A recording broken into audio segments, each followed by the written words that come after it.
নমস্কার, আমি সাধু বাবা। আপনারা ভালো আছেন? ভালো থাকুন। আজকে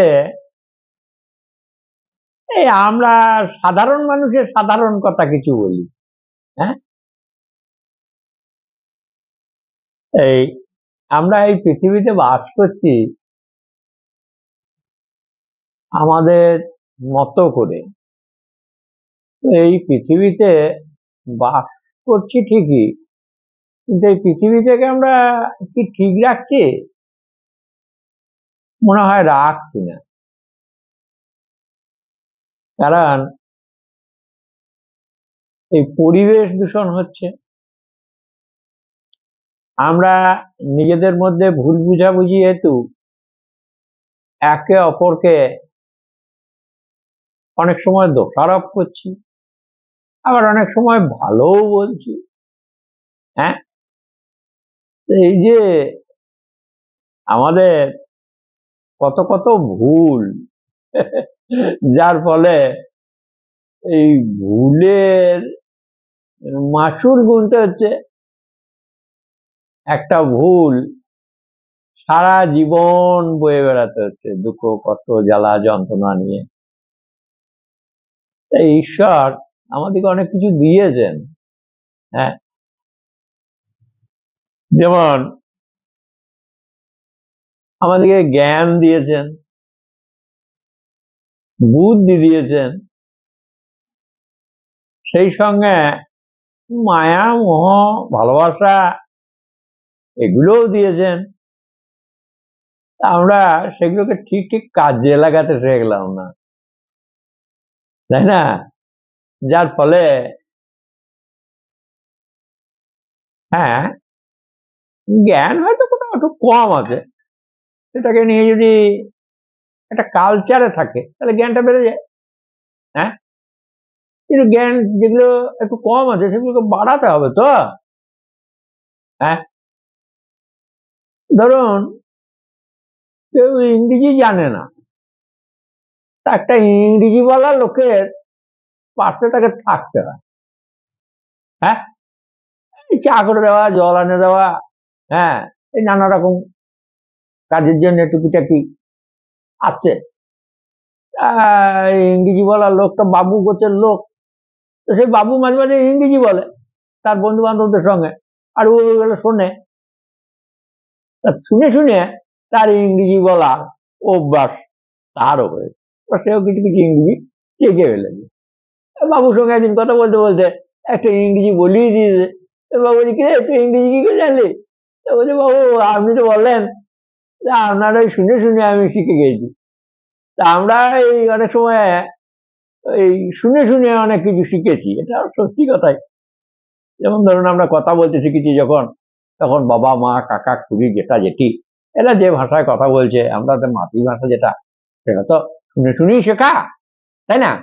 তেমনি আমাদের যা কিছু রয়েছে সেগুলো যদি আমরা শুনে জেনে বুঝে একটু বাড়িয়ে নিই, তাহলে আমরা নিজেরাই ভালো থাকতে পারি। হ্যাঁ, এই অজ্ঞানতার অন্ধকারে আমাদেরকে হারিয়ে বেড়াতে হয় না, তাই না? আহ এই জন্যই তো স্কুলে লেখাপড়া শিখতে যেতে হয়। হ্যাঁ, জ্ঞানটাকে বাড়াবার জন্য, বুদ্ধিটাকে বাড়াবার জন্য, না কিছু শেখার জন্য। সেরকম এই স্কুল তো গুরুগৃহ থেকেই শুরু হয়েছিল, সেইটা একটু যাওয়া আসা করার দরকার আছে আমার মনে হয়। যাই হোক, আমাদের যে ভুলগুলো হচ্ছে, আমি ওই প্রসঙ্গে যাচ্ছি না। আমাদের ভুলগুলো হচ্ছে যে আমরা এই আমাদের পরিবেশটাকে ঠিক রাখছি না, নেই? সেখানে সেখানে আবর্জনাগুলো ফেলছি, ঘরে চিকচিকি মিকচিকি এগুলো সব ওই মাঠময় রয়েছে, ঝোপ জঙ্গল পাড়াতে লেগেই রয়েছে। হ্যাঁ, ড্রেনগুলো পরিষ্কার হচ্ছে না, এটা নানান রকম কাজকর্ম আমরা দেখে শুনে ঠিক ঠিক মতন করছি না, আবার কথাবার্তাও ঠিক ঠিক মতন বলছি। তাহলে সব জিনিসগুলো একটু চিন্তা ভাবনা করে করা উচিত। যাই হোক, নিশ্চয়ই করবেন যারা একটু পিছিয়ে রয়েছেন। হ্যাঁ, বড় হওয়ার স্বপ্ন অনেকেই দেখেন, কিন্তু বড় হতে গেলে কিছু জানা বোঝা শেখার কিছু প্রয়োজন আছে। তো শিখবো মনে করলেই শেখা যাবে, জানবো মনে করলেই জানা যাবে। যে মনে করে আমি অনেক জানি, সে কিন্তু কিছুই জানে না, তার জানার রাস্তাটা বন্ধ হয়ে যায়। হ্যাঁ, এই যে আমিত্বের যে অহংকার, এই অহংকারটা কিছুই জানতে দেয় না, কিছু শিখতে দেয় না। হ্যাঁ, এবার আমিত্বের অহংকারে এই ভুলভাল নানা রকম বলে, সেটার উপরে জোর খাটায়, ফলে কি হয় না, নিজেও কষ্ট পায় আর অপরকেও কষ্ট দেয়, তার দুঃখ বয়ে বেড়াতে হয়। তাহলে এইগুলো একটা করে ভুল। এই ভুলের সংশোধন গুলো নিজেদেরকেই করতে হবে, তাই না? এই ভুলের সংশোধন গুলা, যাদের মধ্যে এই ভুল ত্রুটিগুলো রয়েছে, তারা একটু নিজেরা সংশোধন করুন। আর কি বলবো, এই যে একটা ত্যাগ বলে কথা আছে, আমাদের সব মহাত্মারা, মুনি, ঋষি, যোগী, এরা সব বলে গিয়েছেন। এই ত্যাগ জিনিসটা কি? ত্যাগ জিনিসটা হচ্ছে যে এই চাওয়া পাওয়াটা একটু কমিয়ে রাখতে। যদি আমি সবই চাই, হ্যাঁ, এটা মনে করি, তাহলে চাওয়া পাওয়ার শেষ নেই। হ্যাঁ, তাহলে আপনি একটার পর একটা যত চাইবেন ততই পাবেন, হয়তো পেয়েই গেলেন। তো আপনি যে জায়গাটুকুর মধ্যে রয়েছেন, সেই জায়গাটা তো যদি বেশি না হয়, সেই জায়গাটা তো ভর্তি হয়ে যাবে, তারপরে আপনার একটু থাকার জায়গা থাকবে না। তো সেরকম চাওয়া পাওয়াটা একটু কমিয়ে রাখতে হবে। হ্যাঁ, তাহলে ভালো থাকা যাবে। আর যারা উচ্চ স্তরে রয়েছেন, তারা তো সবকিছু চান না। হ্যাঁ, যারা উচ্চ স্তরে আছেন তারা তাদের মতো করে চলবেন, নিশ্চয়ই, তাদেরকে তার বলার প্রয়োজন হয় না। হ্যাঁ, আর আমি সাধুবাবা মানুষ, তো আমার মনে হয় যে এগুলো একটু বলার প্রয়োজন আছে। এখনো সবাই তো ঠিক জ্ঞানী হয়ে উঠতে পারে নাই। হ্যাঁ, এখনো অনেক ভুল এই সমাজে রয়েছে, যেগুলো চোখে নজরে পড়ছে, দেখছি, সেই জন্যই কথাগুলো আমার মুখ থেকে বেরিয়ে যাচ্ছে। এগুলো নিজেদের ভুলগুলো নিজেরা একটু শুধরে নিন। আর তা নাহলে কষ্ট পেতেই হবে, কি আর করা যাবে। বেশ, এখন যে দোষগুলো হচ্ছে, যে ওই আবর্জনা বাড়িতে যেগুলো সব এখানে ওখানে পড়ে রয়েছে বাড়ির আশেপাশে, এগুলো একটা জায়গায় জমা করা দরকার। সপ্তাহে একদিন সেটা দূরে ফেলে আসবেন, হ্যাঁ, নোংরা ফেলার জায়গায়। তাতে নিজেদের বাড়ির আশেপাশে যা নোংরাটা থাকবে না, ভালো থাকবেন। আর ঝোপ জঙ্গল যদি হয়, এগুলো সপ্তাহে একদিন ছুটির বার যেদিনে পান, সেদিন একটু পরিষ্কার পরিচ্ছন্ন অবশ্যই করবেন। এটা আমরা সেই ছোটবেলাতে মাসমশাইদের কাছেও শুনেছি। তবুও দেখা যায় যে আজকালকার ছেলেরা এসব করতেই চায় না। হ্যাঁ, তা বাড়ির যে কর্তা, তাকে লেবার দিয়ে পড়াতে হয়। তাহলে একটুকু সেদিকগুলো একটু নজর রাখবেন। যারা ছেলেরা রয়েছে তারাও একটু কাজকর্মগুলো যদি দেখে শুনে করো, তাহলে তোমরাই তোমাদের জায়গায় ভালো থাকবে। হ্যাঁ, আর এই ভিডিওটা দেখেন তো সবাই, আর আশা করি আপনারা শোনেন, আপনাদের কারো না কারো একটু না একটু কাজে লাগে, আমার মনে হয়। কারণ ভালো লাগে বলেই তো অনেকে ফোন টোন করেন। হ্যাঁ, আমি না ধরলেও কেউ তো আমার লোক যারা রয়েছে তারা তো ধরে। যাই বা হোক, আপনারা নিজেদের জায়গায় ভালো করে থাকুন, ভালো করে বাঁচুন, সবল সুস্থ দেহ মন রাখুন। শরীরটা সবার আগে, কাজেই শরীরটার দিকে লক্ষ্য রাখুন। আমি খাওয়া দাওয়ার কথা আগেও বলেছি, আজও বলছি, যে খাবার যেন সহজ পাচ্য যেগুলো, সেগুলো গ্রহণ করবেন। কম বয়সে যারা আছেন তারা তো একটু আমিষ টামিষ বেশি খান, তা তবুও একটু সাবধানতা অবলম্বন করা উচিত। তাহলে পেটটা ভালো থাকলে মাথাটাও ভালো থাকবে। হুম। আর পেটটা গন্ডগোল থাকলে মাথাটাও গন্ডগোল থাকবে। একটু কথাটা মনে রাখবেন, তাহলে ভালো অবশ্যই হবে। আর আমরা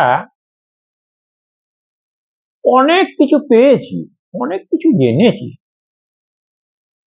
হ্যাঁ, দর্শন আমাদেরকে অনেক দূর, বিজ্ঞানের মধ্যে দিয়ে আমাদেরকে অনেক দূর আগিয়ে দিয়েছে।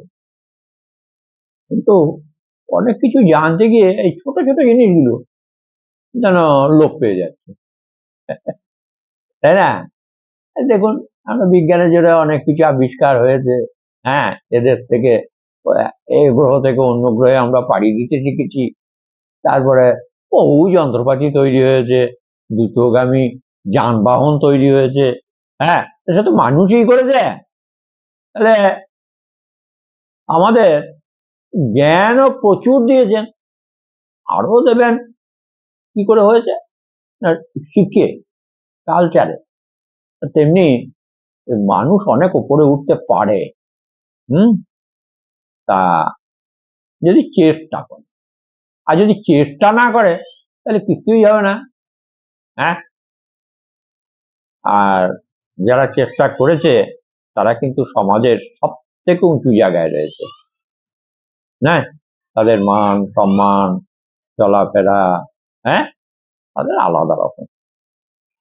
কত ভালো লাগে বলুন তো এগুলো ভাবতে। তবে ওই উঁচু জায়গাতে থেকেও একটা পদাধিকার পাওয়া যায় ঠিকই। হ্যাঁ, কিন্তু এই সংসারে যে নিয়ম নীতিগুলো আছে এইগুলো কিন্তু মেনে চলতে হবে। হুম। না, আর মায়েদের তো বিশেষ করে মানতে হবে। না, হ্যাঁ, মায়েদের জন্য অনেক নিয়ম কানুন আছে। হ্যাঁ, যেগুলো ছেলেরা ওগুলো জানে না। আমি দেখেছি, এই ঝাঁটাটা যদি দক্ষিণ মুখে রাখতাম তার মা খুব দমকাত, জানি ঝাঁটাটা দক্ষিণ মুখে রাখলি, ওই কোদালটা দক্ষিণ মুখে রাখলি, কি ব্যাপার এগুলো? না, কেউ যদি কোনো মেয়ে যদি দক্ষিণ মুখে কুলোতে করে চাল পাচুরতো, তা আমার মা তাকে বকতো, কোথাও একটু ঘুরে বস। হ্যাঁ, দক্ষিণ মুখে চাল পাচুরছিস কেন? দক্ষিণ মুখে চাল পাচুরতে নাই। হ্যাঁ, আবার কেউ ঘর করলে তাকে বলতো ওই দক্ষিণ দৌড়ি ঘরের রাজা, পূব দৌড়ি তার প্রজা, উত্তর দৌড়ি কাছে না যায়, আর পশ্চিম দৌড়ির মুখে ছাই। এরকম ধরনের নানান রকম শ্লোক ছিল। তখনকার দিনে এই শ্লোকের মধ্যে দিয়ে নিয়ম নীতিগুলো ধরাবাঁধা ছিল, এবং সেগুলো আমাদের মায়ের ঠাকুমায়ের মুখে মুখে ঘুরতো। হ্যাঁ, আর কথায় কথায় তারা শ্লোক বলতো। এই শ্লোকের মধ্যে দিয়ে একটা শিক্ষা ছিল। আজকে সেগুলো আছে, একবারই মুছে যায়নি, তবুও মেনে চলতে হবে।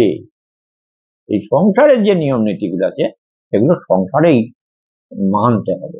এগুলো খুব ছোট ছোট কথা বটে, কিন্তু এইগুলো সংসারে সুখ এবং শান্তি এনে দেয়। হুম। একটু ভালো থাকুন, একটু মেনে চলুন। আশা করি আমার এই প্রতিবেদনটি আপনাদের ভালো লাগবে। হ্যাঁ, আর আমি একটু মনে করিয়ে দিলাম মাত্র, আপনারা সবই জানেন, তাই না? আপনারা জানেন না তা তো নয়। হ্যাঁ, সংসারে বাস করছেন, সবই জানেন, সবই বোঝেন, তবুও সবসময় সব জিনিস তো মনে আসে না। এই আমার এই স্ক্রিপ্টের মধ্যে দিয়ে আশা করি মনে রাখতে পারবেন, বা ভালো থাকবেন। মায়েরা একটু সংযত থেকো, উদ্ধত প্রকৃতির হো না। হ্যাঁ, একে অপরকে বোঝার চেষ্টা করো। তোমরা ঘরের লক্ষ্মী মা, তোমরা যদি না বোঝো তাহলে কে বুঝবে বলো? আর যদি কেউ না বোঝে, তা মা তোমরা একটু ঠান্ডা থেকে, যদি কোথাও ভুলটুল হয়, আমার ছেলেরা যদি কোথাও ভুলটুল করে, তাকে একটু বুঝিয়ে শান্তভাবে বললো। হ্যাঁ, তাহলে দেখবে সেই সময়ই নয়, একটু পরে, তাহলে দেখবে আস্তে আস্তে ভুলগুলো সংশোধন হয়ে যাচ্ছে, আস্তে আস্তে তোমরা উন্নত হয়ে যাচ্ছে, ভালো হয়ে যাচ্ছে। কিন্তু সেটা তো করতে হবে, ধৈর্য রাখতে হবে। হ্যাঁ, তাহলে দেখবে তোমাদের সংসার সুখের হবে, আনন্দ পাবে। আজকে এই পর্যন্তই থাক, আবার পরে